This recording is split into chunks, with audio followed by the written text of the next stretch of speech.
একদিন রাসূলুল্লাহ সাল্লাল্লাহু আলাইহি ওয়াসাল্লাম মসজিদের পাশ দিয়ে হেঁটে যাচ্ছেন, মসজিদে নববীর পাশ দিয়ে।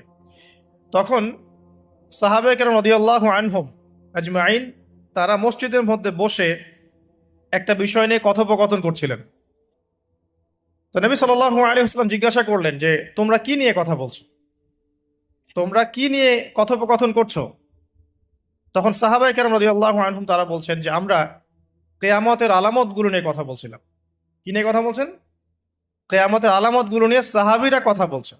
সাহাবীদের কেয়ামতের আলামত নিয়ে কথা বলার কি দরকার ছিল? একদিন রাসূলুল্লাহ সাল্লাল্লাহু আলাইহি ওয়াসাল্লাম মসজিদের পাশ দিয়ে হেঁটে যাচ্ছেন, মসজিদে নববীর পাশ দিয়ে। তখন সাহাবায়ে কেরাম রাদিয়াল্লাহু আনহুম আজমাইন তারা মসজিদের মধ্যে বসে একটা বিষয় নিয়ে কথোপকথন করছিলেন। তো নবী সাল্লাল্লাহু আলাইহি ওয়াসাল্লাম জিজ্ঞাসা করলেন যে তোমরা কি নিয়ে কথা বলছো, তোমরা কি নিয়ে কথোপকথন করছো? তখন সাহাবায়ে কেরাম রাদিয়াল্লাহু আনহুম তারা বলছেন যে আমরা কেয়ামতের আলামতগুলো নিয়ে কথা বলছিলাম। কি নিয়ে কথা বলছেন?